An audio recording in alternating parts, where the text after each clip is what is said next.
പുത്രന്റെയും പരിശുദ്ധാത്മാവിന്റെയും നാമത്തിൽ ആമേൻ. കർത്താവിന്റെ ഉന്നതമായ നാമത്തിന് സ്തോത്രം ചെയ്യുന്നു. കർത്താവിന്റെ വിശുദ്ധ പൗരോഹിത്യത്തെ മഹത്വപ്പെടുത്തണമേ.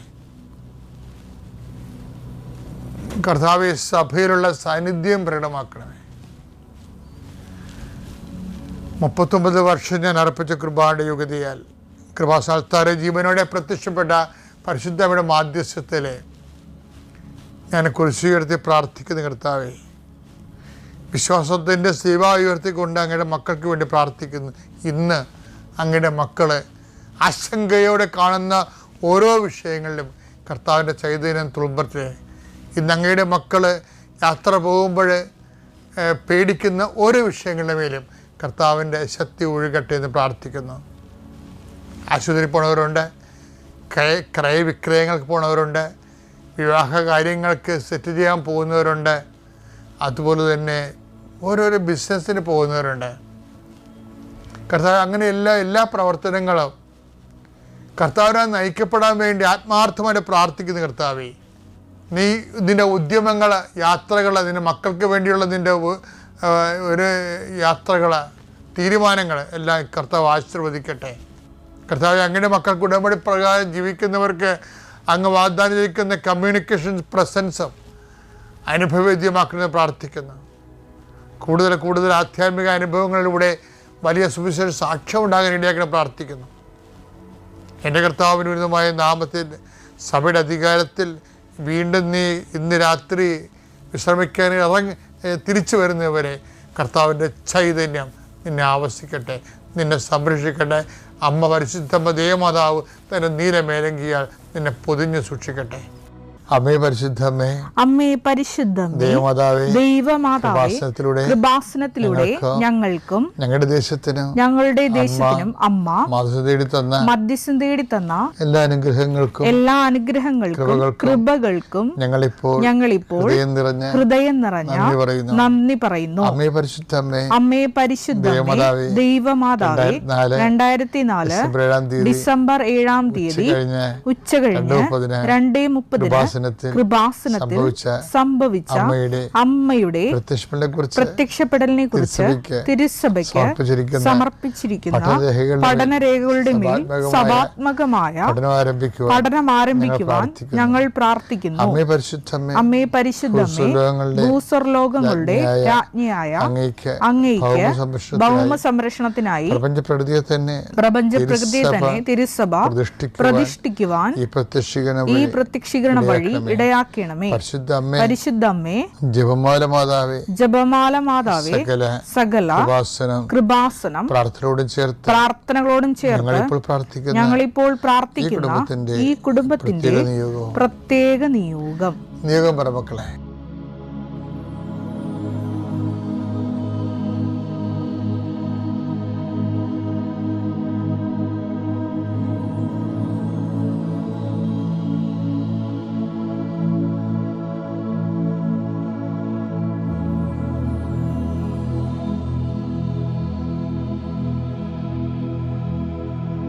അമ്മയുടെ പ്രത്യക്ഷീകരണത്തിന്റെ ഈ അനുഗ്രഹവേളയിൽ ഞങ്ങൾക്ക് സാധിച്ചു തരുവാൻ കനിയണമേ.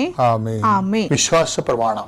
സർവശക്തനായ പിതാവും ആകാശത്തിന്റെയും ഭൂമിയുടെയും സൃഷ്ടാവുമായ ദൈവത്തിൽ ഞാൻ വിശ്വസിക്കുന്നു.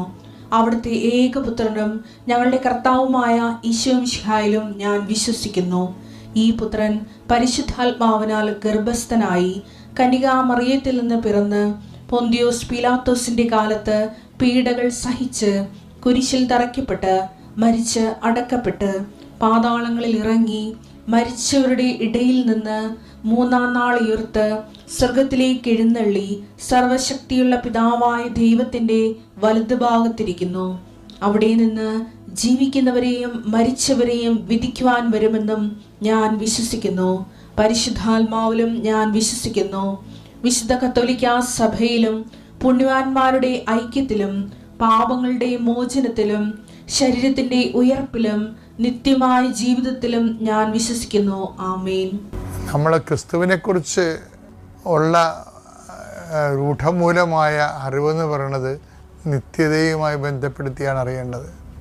അതാണ് ഏകസത്യമായ നിന്നെയും നീ അയച്ച യേശുക്രിസ്തുവിനെയും അറിയുകയാണ്. നിത്യജീവൻ പെർസ്പെക്റ്റീവിലെ അടിസ്ഥാനത്തിൽ ക്രിസ്തുവിനെ കുറിച്ച് അറിയണം. ഇപ്പം സാമൂഹ്യ പരിഷ്കർത്താവായിട്ട് ക്രിസ്തുവിനെ കുറിച്ച് അതിൻ്റെ കാര്യമില്ല. ഒരു മനുഷ്യ സ്നേഹിയായിട്ട് ക്രിസ്തുവിനെ കുറിച്ച് അതിൻ്റെ കാര്യമില്ല. ഒരു ലോകഗുരുവായിട്ട് ക്രിസ്തുവിനെ കുറിച്ച് അതിൻ്റെ കാര്യമില്ല. അങ്ങനെ ഒത്തിരി പേര് ക്രിസ്തുവിനെ കുറിച്ച് ഒത്തിരി കാര്യങ്ങൾ പറയുന്നുണ്ട്. But who do you say that I am? അതാ വലിയ ചോദ്യമാണത്. മത്തായി 16:15 അവൻ അവരോട് ചോദിച്ചു എന്നാൽ ഞാൻ ആരെന്നാണ് നിങ്ങൾ പറയുന്നത്? ശിമയോൻ പത്രോസ് പറഞ്ഞു നീ ജീവനുള്ള ദൈവത്തിന്റെ പുത്രനായ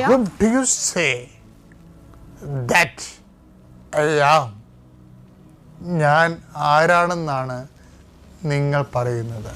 ഇപ്പൊ ശിമയോൻ പത്രോസാണ് മറുപടി പറയണത്. എന്താ പറയണത്? നീ ജീവനുള്ള ദൈവത്തിന്റെ പുത്രനായ ക്രിസ്തുവാണ്.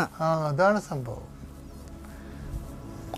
നീ ജീവനുള്ള ദൈവത്തിൻ്റെ, ദൈവങ്ങളെ പലതായിട്ട് തിരിക്കുകയാണ് പത്രോസ്, ജീവനുള്ളതും ഇല്ലാത്തതുമായിട്ട്. എന്താ പറയണത്? നീ ജീവനുള്ള ദൈവത്തിൻ്റെ പുത്രനായ ആരാണ്? മിശിഹായാണെന്ന്, രക്ഷകനാണെന്നാണ് പറയണത്. അപ്പം നിത്യവുമായി ബന്ധപ്പെട്ട് ക്രിസ്തുവിനെ അറിയണത് നിത്യരക്ഷകനായിട്ടാണ്. നിത്യതയുടെ നമുക്ക് നേടിത്തന്ന പാപപരിഹാര ബലിയായ മിശിഹായായിട്ടാണ് അറിയണത്. ആ ക്രിസ്തുവിൽ വിശ്വസിക്കുമ്പോഴാണ് ക്രിസ്തു നേടിയത് രക്ഷ നമുക്ക് അവകാശമാകുന്നത്. അത് എന്താണ്? അടിസ്ഥാനപരമായിട്ട് എന്താണ്? പാപപരിഹാരം തന്നെയാണ് വരുന്നത്. വിശുദ്ധിയില്ലാതെ ദൈവത്തെ പ്രസാദിപ്പിക്കാൻ സാധ്യമല്ല. ബാക്കി ക്രിസ്തുവിൻ്റെ എല്ലാവർക്കും സമ്മതിക്കാൻ പറ്റും. പക്ഷെ വിശുദ്ധിയുടെ കാര്യം വരുമ്പോൾ എല്ലാവരും പഠിക്കും. കാർലോ അക്വിറ്റസിനെ വിശുദ്ധനായിട്ട് പ്രഖ്യാപിച്ചില്ലേ? എന്തുകൊണ്ടാണ്? സഭയ്ക്ക് മാത്രമേ ഈ ലോകത്ത് വിശുദ്ധിയെ പ്രഖ്യാപിക്കാൻ പറ്റത്തുള്ളൂ. വേറെ ഒരു സമൂഹത്തിലും സമുദായത്തിലും അങ്ങനെ ഒരു സംഭവം നിലവിലില്ല. ഇത് ആദ്യകാലം മുതലേ നിലനിൽക്കുന്നതാണ്. വിശുദ്ധിക്ക് വേണ്ടിയാണ് സഭ. സഭയിൽ എല്ലാ തരത്തിലുള്ള ആൾക്കാരും ഉണ്ടെങ്കിലും സഭയുടെ അൾട്ടിമേറ്റ് ആ ലക്ഷ്യം എന്താണ്? വിശുദ്ധിയാണ്. അല്ലാതെ വേറെ സാമൂഹ്യ പ്രവർത്തനം കാര്യങ്ങളൊന്നുമല്ല. അതൊക്കെ ഇതിൻ്റെ കൂടെ വരുന്നതാണ്. സാംസ്കാരിക പ്രവർത്തനമൊക്കെ അതൊക്കെ അനുബന്ധമായിട്ട് വരുന്ന കാര്യങ്ങളാണ്.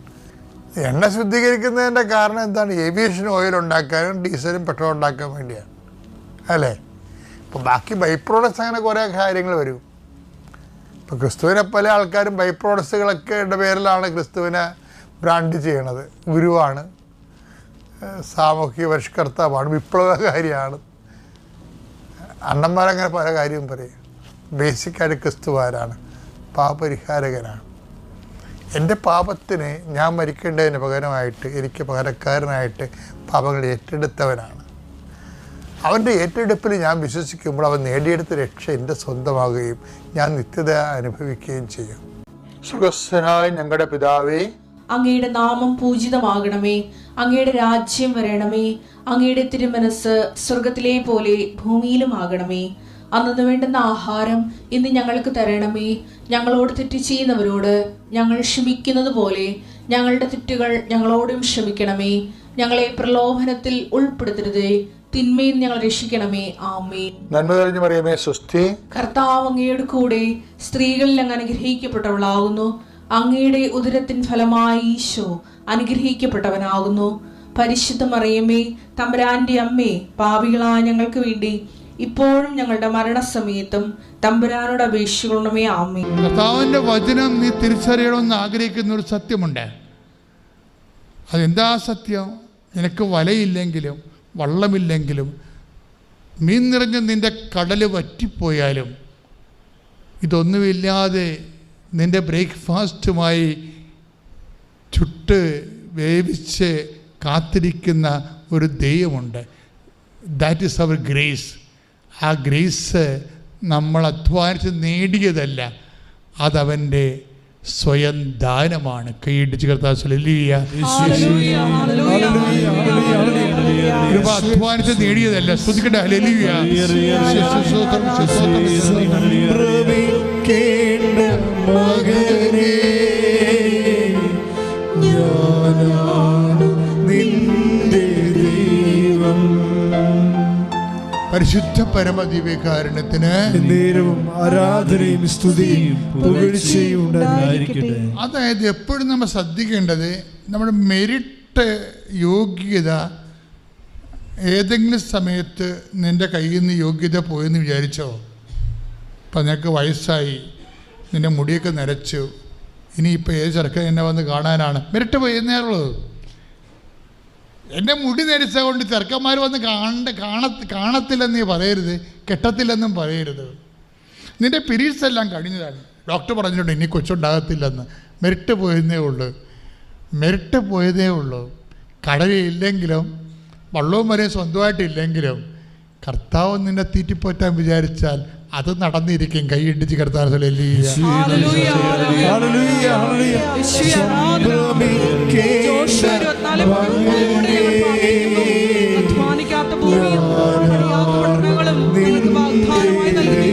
സംഭ്രമിക്കേണ്ട മകനെ, സംഭ്രമിക്കേണ്ട മകനേ, ഞാനാണ് നിന്റെ ദൈവം. വായിച്ചോളൂ. യോശുവ 24:13. നിങ്ങൾ അധ്വാനിക്കാത്ത ഭൂമിയും നിങ്ങൾ പണിയാത്ത പട്ടണങ്ങളും നിങ്ങൾ പണിയാത്ത പട്ടണങ്ങളും നിങ്ങൾക്ക് ഞാൻ തന്നു, നിങ്ങൾ ഇന്നിവിടെ വസിക്കുന്നു. സത്യം. അതായത് നിങ്ങൾ അധ്വാനിക്കാത്ത പട്ടണം നിങ്ങൾക്ക് തന്നെന്ന് പറഞ്ഞതിൻ്റെ അർത്ഥം എന്താണെന്നറിയാമോ? അല്ല നിങ്ങളിങ്ങനെ കൈയും പെട്ടിരിക്കുന്നു, കർത്താവ് നൂലക്കെട്ടി വീടും സ്ഥലവും ഇറക്കുമെന്നല്ല. You will be engraced. നിങ്ങൾക്ക് അതിൻ്റെ കൃപ തന്നിരിക്കുമെന്ന് കൈയടിച്ച് കർത്താവിനെ സ്തുതിക്കട്ടെ.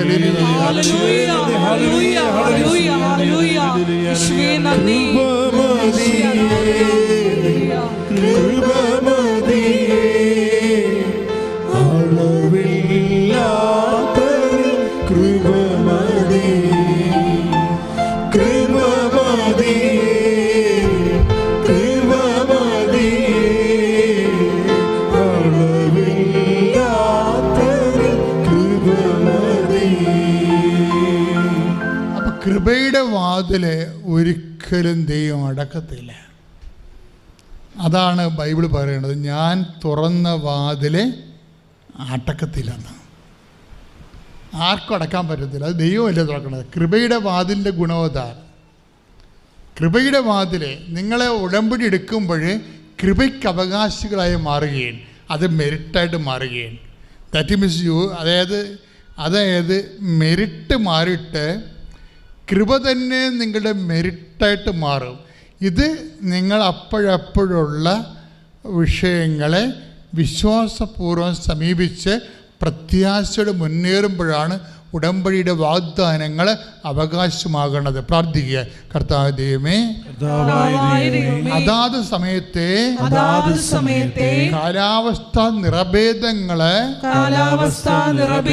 അനുസരിച്ചുകൊണ്ട് സങ്കടപ്പെടാതെ നിരാശപ്പെടാതെ അങ്ങിൽ പ്രത്യാശ അർപ്പിച്ച് നിരന്തരം ആത്മകരുത്ത് പ്രാപിക്കുവാൻ നീ കൈ തുറക്കും വരെ കാത്തിരിക്കുവാൻ എന്നെ അഭിഷേകം ചെയ്യണമേ. ശ്രദ്ധിക്കട്ടെ.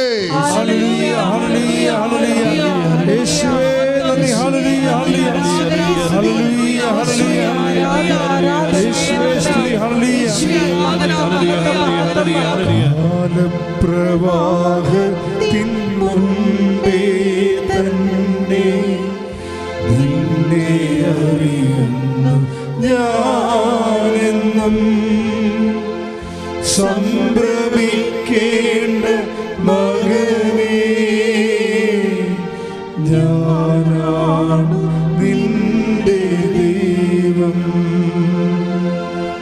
സംഭ്രമിക്കേണ്ട മകളേ, ഞാനാണ് നിന്റെ ദൈവം. എൻ്റെ പേര് ലിൻസി. ഞാൻ അയിരൂർ സെൻറ്റ് ആൻറ്റണീസ് ചർച്ച് ഇടവകയിൽ നിന്ന് വരുന്നു. ഞാൻ 2020 ഫെബ്രുവരി 19 ആദ്യമായിട്ട് ഉടമ്പടി എടുത്തത്. എൻ്റെ ആദ്യത്തെ സാക്ഷ്യം അമ്മ മാതാവ് ഈശോയും ഞങ്ങളുടെ ജീവിതത്തിൽ ചെരിഞ്ഞ അനുഗ്രഹത്തിന് നന്ദി പറയുന്നു. ഞങ്ങൾക്ക് കണ്ടെയ്നർ വണ്ടികളായിരുന്നു. ആ കണ്ടെയ്നറിൻ്റെ ഫീൽഡിൽ ഞങ്ങൾക്ക് ഒത്തിരി നഷ്ടം സഹിക്കേണ്ടി വന്നു. അവസാനം ഞങ്ങൾ അതെല്ലാം മാറ്റി ഡാൽമിയ 10 വണ്ടികൾ ഞങ്ങൾക്കുണ്ടായിരുന്നു. ഞങ്ങൾ വീണ്ടും ഡാൽമിയയുടെ ഏജൻ്റായിട്ട് ഓടാൻ തുടങ്ങി. അതും ഞങ്ങൾക്ക് നഷ്ടം മാത്രമാണ് ഉണ്ടായത്. അവസാനം ഞങ്ങൾ ഈ 10 വണ്ടികളും ഞങ്ങൾക്ക് വിൽക്കേണ്ടി വന്നു. അവസാനം ഞങ്ങളുടെ വണ്ടികൾ പണിതുകൊണ്ടിരുന്ന ടയർ പഞ്ചർ കട മാത്രമായി ഞങ്ങൾക്ക്. ആ സമയത്താണ് ഉടമ്പടിയിൽ ഈ നിയോഗം വെച്ച് പ്രാർത്ഥിച്ചത്. അതിനുശേഷം ഞങ്ങളുടെ കട പതുക്കെ ഉയർച്ചയാവാൻ തുടങ്ങി. ഞങ്ങൾ വണ്ടികളുടെ ഓരോ ഭാഗങ്ങളും പണിയുന്ന എല്ലാ ഭാഗങ്ങളും ഉള്ള ഒരു വർക്ക്ഷോപ്പാക്കി മാറ്റാൻ സാധിച്ചു. ജോസഫ് അച്ഛൻ ഞങ്ങൾക്ക് വെഞ്ചിരിച്ചൊരു കാശ് രൂപം തന്നു. അത് കടയിൽ സ്ഥാപിക്കാൻ പറഞ്ഞു. ഞങ്ങളത് അതേപോലെ ചെയ്തു. അതിനുശേഷം ഇന്ന് വരെ ഞങ്ങൾക്ക് സാമ്പത്തികമായിട്ട് ഒരു ബുദ്ധിമുട്ടും വന്നിട്ടില്ല. എന്ത് സാമ്പത്തിക ബുദ്ധിമുട്ട് വന്നാലും അമ്മ മാതാവ് അതപ്പോൾ തന്നെ തരണം ചെയ്തുകൊണ്ടിരിക്കുന്നു. അമ്മ മാതാവ് ഞങ്ങളുടെ ജീവിതത്തിൽ ചൊരിഞ്ഞ ഈ അനുഗ്രഹത്തിന് നന്ദി പറയുന്നു. പിന്നെ എൻ്റെ അടുത്ത സാക്ഷി എനിക്ക് പറയാനുള്ളത് എൻ്റെ മൂത്ത മകന് വേണ്ടിയിട്ടുള്ളതാണ്. അവൻ USA എയർക്രാഫ്റ്റ് മെയിൻ്റനൻസ് എഞ്ചിനീയറായിട്ടാണ് ജോലി ചെയ്യുന്നത്. അവൻ്റെ ജോലി എന്ന് വെച്ചാൽ എയർക്രാഫ്റ്റ് ഫ്ലൈറ്റ് ലാൻഡ് ചെയ്യുന്ന ഫ്ലൈറ്റുകൾ തിരിച്ച് ഫ്ലൈ ചെയ്യണമെങ്കിൽ അവർ സൈൻ ചെയ്ത് കൊടുക്കണം. അവൻ അവിടുത്തെ എഞ്ചിനീയറായിട്ടാണ് ജോലി ചെയ്യുന്നത്. അവൻ്റെ ജോലിയിൽ നന്നായി ചെയ്തുകൊണ്ടിരിക്കുന്ന സമയത്താണ് പെട്ടെന്ന് അവൻ്റെ ജോലിയിൽ ഒരു ഇഷ്യൂ ഉണ്ടായത്. അവൻ്റെ കമ്പനിയിലെ സൂപ്പർവൈസറും അവനും തമ്മിൽ ഭയങ്കര പ്രശ്നമായി. അതുകൊണ്ട് അവന് പെട്ടെന്ന് തന്നെ ജോലി റിസൈൻ ചെയ്യേണ്ടി വന്നു. ആ സമയത്ത് അമ്മ മാതാവിൻ്റെ അടുത്ത് ഞാൻ ലൈറ്റ് ക്യാൻഡിൽ പ്രയർ റിക്വസ്റ്റ് ഇട്ട് പ്രാർത്ഥിച്ചു. അതിൻ്റെ ഫലമായിട്ട് അവൻ ഫീം എന്ന് പറഞ്ഞ കമ്പനിയിലാണ് ജോലി ചെയ്തത്. അവൻ ഫീം എന്ന് പറഞ്ഞ കമ്പനിയിലാണ് ജോലി ചെയ്തിരുന്നെങ്കിലും ABX എന്ന് പറഞ്ഞ കമ്പനിയുടെ ഫ്ലൈറ്റുകളാണ് അവൻ സൈൻ ചെയ്തുകൊണ്ടിരുന്നത്. ഈ ജോലി റിസൈൻ ചെയ്ത് കഴിഞ്ഞപ്പോൾ അവൻ 3 ആഴ്ച അവന് വെക്കേഷനായിരുന്നു. ആ 3 ആഴ്ച കഴിഞ്ഞ് അവൻ ഇറങ്ങിയപ്പോഴാണ് ഈ ലൈറ്റ് ക്യാൻഡിൽ പ്രയർ റിക്വസ്റ്റ് ഇട്ട് ഞാൻ പ്രാർത്ഥിച്ചത്. ആ സമയത്ത് തന്നെ ഒരാഴ്ചയ്ക്കുള്ളിൽ ഈ ABX കമ്പനി അവനെ ഡയറക്റ്റ് ജോലിക്ക് വിളിക്കുകയും 3 ആഴ്ചയ്ക്കുള്ളിൽ തന്നെ അവന് ആ കമ്പനിയിൽ തന്നെ ജോലി കിട്ടുകയും ചെയ്തു. അവൻ്റെ ജോലി കിട്ടുകയും ചെയ്തു. ഈ ABX ഏതൊരു കമ്പനിയിലും ജോയിൻ ചെയ്യണമെങ്കിൽ 2-3 മാസം എന്തായാലും പേപ്പർ വർക്കുകൾക്ക് സമയമെടുക്കും. ആ സമയത്താണ് ഈ 3 ആഴ്ചയ്ക്കുള്ളിൽ അവന് ഈ ജോലി ലഭിച്ചത്. അമ്മ മാതാവ് എൻ്റെ മകൻ്റെ ജീവിതത്തിൽ ചെയ്ത ഈ അനുഗ്രഹത്തിന് നന്ദി പറയുന്നു. പിന്നെ അടുത്ത സാക്ഷി എനിക്ക് പറയാനുള്ളത് എൻ്റെ ഇളയ മകന് വേണ്ടിയിട്ടാണ്. അവൻ ഫിലിപ്പീൻസിൽ മെഡിസിൻ പഠിക്കുന്ന വിദ്യാർത്ഥിയാണ്. അവൻ കോവിഡ് മൂലം നാട്ടിൽ വന്നിട്ട് 2 വർഷത്തോളം അവന് നാട്ടിൽ നിൽക്കേണ്ടി വന്നു. അവന് തിരിച്ചു പോകാൻ പറ്റാതെ വന്നപ്പോൾ അവൻ ലാസ്റ്റ് ഇയറാണ്. അവനിപ്പോൾ ക്ലർഷിപ്പാണ് ചെയ്യേണ്ടിയിരുന്നത്. ആ സമയത്താണ് ഉടമ്പടി പുതുക്കിയപ്പോൾ അവൻ്റെ ഈ നിയോഗം വെച്ച് പ്രാർത്ഥിച്ചത്. അതിൻ്റെ ഫലമായിട്ട് അവന് ഒരാഴ്ചയ്ക്കുള്ളിൽ തന്നെ അവൻ്റെ കോളേജിലത്തെ മെയിൽ വന്നു. അവരുടെ വിസയുടെ പ്രോസസ്സിങ് നടക്കാനുള്ള മീറ്റിംഗ് ആരംഭിച്ചു എന്നും പറഞ്ഞ് അങ്ങനെ മാസം കഴിഞ്ഞപ്പോൾ തന്നെ 1800 കുട്ടികളുള്ള ആ കോളേജിൽ ആദ്യത്തെ 36 പേരുടെ ലിസ്റ്റ് ഇട്ടു. അതിൽ ഏറ്റവും ആദ്യത്തെ പേര് എൻ്റെ മകൻ്റെ ആയിരുന്നു. അങ്ങനെ 90 ദിവസത്തിനുള്ളിൽ തന്നെ അവൻ്റെ വിസ കിട്ടി. അവന് തിരിച്ചു പോയി. ഇപ്പോൾ അവൻ ക്ലർഷിപ്പ് ചെയ്യുന്നു. അവൻ്റെ പഠനം തുടർന്നുകൊണ്ടിരിക്കുന്നു. പിന്നെ എനിക്ക് പറയാനുള്ളത് 4 വർഷം മുമ്പ് എൻ്റെ യൂട്രസ് റിമൂവ് ചെയ്തു. അതിന് ശേഷം BP എപ്പോഴും ഹൈ ആയിട്ടാണ് നിൽക്കുന്നത്. ഞാൻ എപ്പോഴും ചെറിയൊരു പ്രയാസം വന്നാൽ തന്നെ എൻ്റെ ഫേസ് റെഡ് കളറാവുമായിരുന്നു. ഇവിടെ വന്ന് ജോസഫ് അച്ഛൻ്റെ ബ്ലെസ്സിങ് കിട്ടിയതിന് ശേഷം ഇപ്പോൾ 1 വർഷത്തോളമായിട്ട് എനിക്ക് യാതൊരു കുഴപ്പവുമില്ല. എൻ്റെ BP നോർമലായി. ഇത്രയും എൻ്റെ ജീവിതത്തിൽ ചെയ്തു തന്ന അമ്മ മാതാവിനും ഈശോയ്ക്കും കോടാനുകോടി നന്ദി പറയുന്നു. എൻ്റെ പേര് ലിൻസി സോബൻ. ഞാൻ ഞാറക്കലിൽ നിന്ന് വരുന്നു. ഞാൻ 2019 ജൂൺ 25-ാം തീയതിയാണ് ആദ്യമായിട്ട് കൃപാസനത്തിൽ വരുന്നത്. ആ സമയത്ത് എനിക്ക് ഉടമ്പടിയെക്കുറിച്ചൊന്നും അറിയില്ലായിരുന്നു. ഒന്ന് പ്രാർത്ഥിച്ചു പോകാമെന്ന് കരുതി മാത്രമാണ് വന്നത്. ആ സമയത്ത് ഞങ്ങളുടെ തറവാട് വീടിൻ്റെ കുറച്ച് ഭാഗങ്ങൾ, തറവാട് വീട് വിൽപ്പനയ്ക്ക് ഒരു വ്യക്തി വന്ന് അഡ്വാൻസ് തന്നിട്ടുണ്ടായിരുന്നു. അത് മുടങ്ങിപ്പോയി. ആ അഡ്വാൻസ് തുക പുള്ളി എപ്പോഴും ചോദിച്ചുകൊണ്ടിരിക്കുമായിരുന്നു.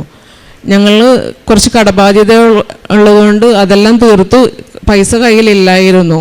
പുള്ളി പറഞ്ഞു ആ പൈസ തിരിച്ചു വേണം, അല്ലെങ്കിൽ ഒരു 10 സെൻറ്റ് അതിൽ നിന്ന് എഴുതി തരണമെന്ന് പറഞ്ഞു. 10 സെൻറ്റിന് ഉള്ള പൈസ പുള്ളി തന്നിട്ടുണ്ടായിരുന്നില്ല. ഞങ്ങളൊരു വില പറഞ്ഞപ്പോൾ പുള്ളിക്ക് ആ പൈസ തരാൻ പറ്റില്ലെന്നാണ് പറഞ്ഞിരുന്നത്. ഞങ്ങൾ എന്നിട്ട് പുള്ളിയോട് സ്ഥലം തരാൻ പറ്റില്ല, പൈസ സ്ഥലം പിന്നീട് കച്ചവടമായിട്ട് തരാമെന്നാണ് പറഞ്ഞത്. ഇവിടെ വന്ന് പ്രാർത്ഥിച്ചു പോയി ഒരു 5 കിലോമീറ്റർ എത്തിയപ്പോൾ തന്നെ പുള്ളി ഞങ്ങളെ വിളിച്ചിട്ട് പറഞ്ഞു, ഞങ്ങൾ പറഞ്ഞ പൈസക്ക് സ്ഥലം പുള്ളി എടുത്തോളാം എന്ന് പറഞ്ഞു. അത് കഴിഞ്ഞ് ജൂലൈ 20-ാം തീയതി വന്ന് ഞാൻ ഉടമ്പടി എടുത്തു. 2019 ജൂലൈ 20-ാം തീയതി. അപ്പോൾ സ്ഥലത്തിൻ്റെ കുറച്ച് ഭാഗത്ത് കരമടച്ച് കിട്ടുന്നുണ്ടായിരുന്നില്ല. ഇത്തിരി നിയമത്തിന് തടസ്സങ്ങളുണ്ടായിരുന്നു. അവിടെ ഞാൻ വിശ്വാസപ്രമാണം ചൊല്ലി ഒപ്പിട്ട് പ്രാർത്ഥിച്ചായിരുന്നു. 35 വർഷമായിട്ട് കരമടച്ച് കിട്ടിയിട്ടുണ്ടായിരുന്നില്ല. ഞാൻ ഒപ്പിട്ട് വിശ്വാസപ്രമാണം ചൊല്ലി പ്രാർത്ഥിച്ചു. അത് കഴിഞ്ഞ് 1 വർഷത്തിനുള്ളിൽ തന്നെ ഞങ്ങൾക്കത് നിയമ തടസ്സങ്ങളെല്ലാം മാറ്റി കരമടച്ചു കിട്ടി. പിന്നെ എൻ്റെ മോൻ 5-ാം ക്ലാസ്സിൽ പഠിക്കുമ്പോൾ കയ്യിൽ ഒരു പെൻസിൽ തറച്ചു കയറിയിട്ട് അവൻ എന്നോട് പറഞ്ഞില്ല. കയ്യിൽ വന്നത് ദശ മൂടിപ്പോയി. അത് കഴിഞ്ഞിട്ടാണ് എന്നോട് പറഞ്ഞത്. ഇപ്പോൾ അവൻ 8-ൽ പഠിക്കാനാണ്. 5-ൽ വെച്ചായിരുന്നു സംഭവം. അത് കഴിഞ്ഞ് ഒരു 1.5 വർഷം കഴിഞ്ഞപ്പോഴാണ് എന്നോട് പറഞ്ഞു വേദനയുണ്ടെന്ന് പറഞ്ഞു. അപ്പോൾ എന്ത് ചെയ്യും, അത് മുഴച്ചു നിൽക്കുകയാണെന്ന്. പെൻസിലിൽ ഇങ്ങനെ കൂർത്ത ഭാഗം കൈയുടെ അകത്ത് വെച്ച് ദശ വന്ന് മൂടിപ്പോയി. അങ്ങനെ ഞാൻ പറഞ്ഞു ഹോസ്പിറ്റലിൽ പോയി കീറി എടുക്കണം എന്ന് പറഞ്ഞു. അപ്പോൾ അതവന് പേടിയായിരുന്നു. ഞാൻ തൈലം അതിൻ്റെ മുകളിൽ കുരിശ് വരച്ച് വിശ്വാസപ്രമാണം ചൊല്ലി ഞാനും അവനും പ്രാർത്ഥിക്കുമായിരുന്നു. ഒരാഴ്ച കഴിഞ്ഞപ്പോൾ അവിടെ പഴുത്ത് തുടങ്ങി. ആ ഹോസ്പിറ്റലിൽ പോവാതെ തന്നെ അത് പെൻസിൽ പുറത്തോട്ട് പോന്നു. പിന്നെ എൻ്റെ മകൾക്ക് ഉന്നത വിജയം, SSLCക്കും നല്ല മാർക്ക് തന്നു, +2നും നല്ല മാർക്ക് തന്ന് അനുഗ്രഹിച്ചു. ഇത്രയും ഞാൻ എന്ത് കാര്യം മാതാവിനോട് ആവശ്യപ്പെട്ടാലും അതെനിക്ക് പെട്ടെന്ന് സാധിച്ചു തരുന്നുണ്ട്. എല്ലാ അനുഗ്രഹത്തിനും അമ്മയ്ക്കും തിരുക്കുമാരനും 1000 നന്ദി. യേശുവേ നന്ദി, അമ്മേ നന്ദി. എൻ്റെ പേര് ലിജി. ഞാൻ ഇടുക്കി ജില്ലയിലെ അടിമാലിയിൽ നിന്ന് വരുന്നു.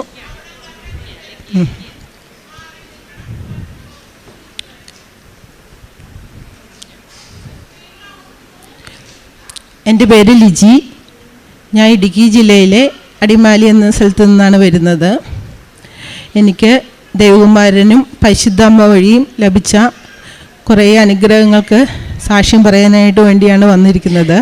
ആദ്യമായി എനിക്ക് കിട്ടിയ രോഗസൗഖ്യത്തെക്കുറിച്ചാണ് ഞാൻ പറയുന്നത്.